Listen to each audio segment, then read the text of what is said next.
Hi friends, എല്ലാവർക്കും പുതിയൊരു വീഡിയോയിലേക്ക് സ്വാഗതം. അപ്പോൾ ഇന്നത്തെ വീഡിയോയിൽ നമ്മൾ ശിവകാർത്തികേയൻ്റെ ഡ്രോയിങ് പാർട്ട് 2 ആണ് ചെയ്യാൻ പോകുന്നത്. ഇപ്പം കഴിഞ്ഞ ദിവസം നമ്മൾ ഔട്ട്ലൈൻ ചെയ്തിരുന്നു.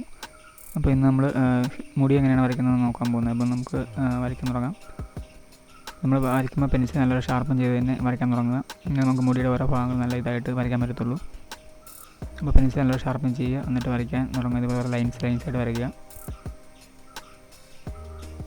ഇപ്പോൾ നമുക്ക് ഓരോരുത്തർക്കും ഓരോ ഹെയർ സ്റ്റൈലായിരിക്കുമല്ലോ. അപ്പം അത് ഫോട്ടോയിൽ നോക്കിയിട്ട് ആ മുടി ഏത് രീതിയിൽ ഏത് സൈഡിലേക്കാണ് എഴുതി വെച്ചിരിക്കുന്നതൊക്കെ നോക്കി മനസ്സിലാക്കിയ ശേഷം വരയ്ക്കാൻ തുടങ്ങുക.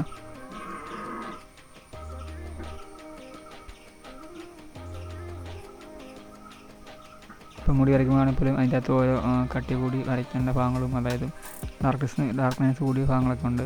മുടി ഫുള്ളായിട്ട് നല്ല ഡാർക്കല്ല വരുന്നത്, ഇടയ്ക്ക് കുറച്ച് ലൈറ്റ് അടിക്കുന്ന ഏരിയാസും പിന്നെ ചെറിയ നമുക്ക് ലൈറ്റുള്ള ഷെയ്ഡ് കൊടുക്കേണ്ട സ്ഥലങ്ങളൊക്കെ ഉണ്ട്. അപ്പോൾ അതൊക്കെ നോക്കി ഒന്ന് മനസ്സിലാക്കി ആ ബോക്സ് ഏതാണെന്ന് നോക്കി മനസ്സിലാക്കിയിട്ട് അതുപോലെ ചെയ്യാൻ ശ്രമിക്കുക.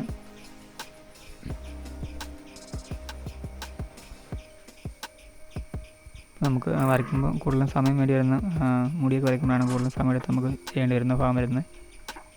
ഇപ്പോൾ ചുരുണ്ട മുടിയൊക്കെ ഉള്ളവരാണെങ്കിൽ നമുക്ക് വരയ്ക്കാൻ നല്ല ബുദ്ധിമുട്ടുണ്ട്. കഴിഞ്ഞ ദിവസം ഞാൻ അർച്ചനാദേവിൻ്റെ ഡ്രോയിങ് ചെയ്തിരുന്നു. അപ്പോൾ അതിനകത്ത് അർച്ചനാദേവിൻ്റെ മുടി ചുരുണ്ട മുടിയായിരുന്നല്ലോ. അപ്പം അതിന് കുറച്ച് നല്ല സമയത്ത് തന്നെയാണ് ഞാൻ വരച്ചത്. എന്തായാലും എനിക്ക് അതിൻ്റെ റിസൾട്ട് കിട്ടി. വീഡിയോക്ക് നല്ല വ്യൂ വരുന്നുണ്ട്. അത് അർച്ചനാദേവിൻ്റെ സപ്പോർട്ട് കൊണ്ടാണ് എനിക്ക് അത്രയും വ്യൂ കിട്ടുന്ന വീഡിയോയ്ക്ക്. അത്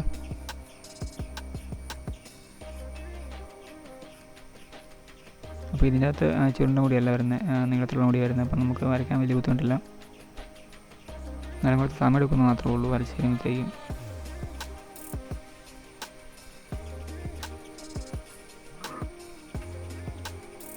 ഇപ്പോൾ ഞാൻ നല്ല സമയം എടുത്ത് വരച്ചൊരു ഡ്രോയിങ് ആണ്. ഇപ്പോൾ നിങ്ങൾ ചെറിയ ഒരു സമയം കൊണ്ട് കാണുന്നത്. ഞാൻ സ്പീഡ് കൂട്ടി കാണിക്കുന്നതാണ്.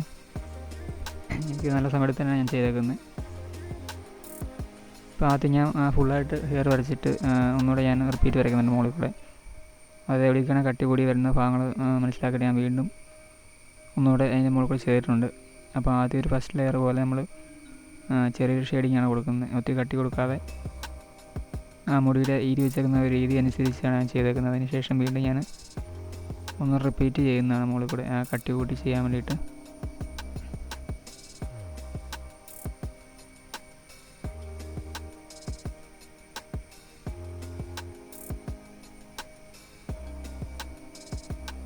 ഞാൻ കഴിഞ്ഞ വീഡിയോക്കകത്ത് പറഞ്ഞായിരുന്നു ഇതിൻ്റെ ലൈൻസ് എങ്ങനെ ഇടുന്ന അറിയത്തില്ലാതുണ്ടെങ്കിൽ അതിൻ്റെ വീഡിയോ ഞാൻ ചെയ്തിട്ടുണ്ട്. അപ്പോൾ അതിൻ്റെ ലിങ്ക് ഞാൻ ഡിസ്ക്രിപ്ഷനിൽ കൊടുത്തിട്ടുണ്ട്.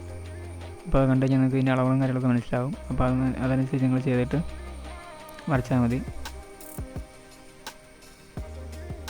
ഞാൻ ഗിഡ് ഡ്രോയിങ് കുറേ ട്യൂട്ടോറിയലായി ഇപ്പോൾ ചെയ്തിട്ടുണ്ട്. അതുകൊണ്ട് ഇപ്പം നിങ്ങൾക്ക് അതിൻ്റെ പ്ലേലിസ്റ്റ് ഉണ്ട്, അതിൻ്റെ നോക്കി കഴിഞ്ഞാൽ നിങ്ങൾക്ക് മനസ്സിലാവും.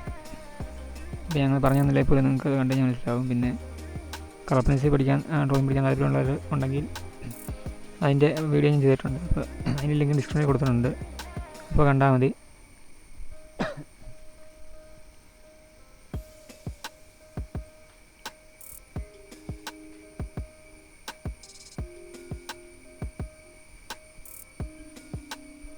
ഇപ്പോൾ ചിലരൊക്കെ കമൻറ്റ് ചെയ്യാറുണ്ട്, ഞാൻ വരയ്ക്കുന്ന കണ്ടിട്ട് വരച്ച് നോക്കുന്നൊക്കെ ഉണ്ടെന്ന് പറഞ്ഞ് കമൻറ്റ് ചെയ്യാറുണ്ട്.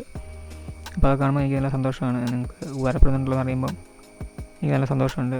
നിങ്ങൾ വരയ്ക്കാൻ പഠിക്കുന്നത് താല്പര്യമുള്ളവർക്ക് വീണ്ടും വീണ്ടും വരച്ച് പ്രാക്ടീസ് ചെയ്തുകൊണ്ടിരിക്കുക. എന്നാൽ നമുക്ക് ഡ്രോയിങ് ഇമ്പ്രൂവ് ആയി വരത്തുള്ളൂ. അപ്പം വീഡിയോ ഇഷ്ടമുണ്ടെങ്കിൽ ലൈക്ക് ചെയ്യുക, ഷെയർ ചെയ്യുക, കമൻറ്റ് ചെയ്യുക.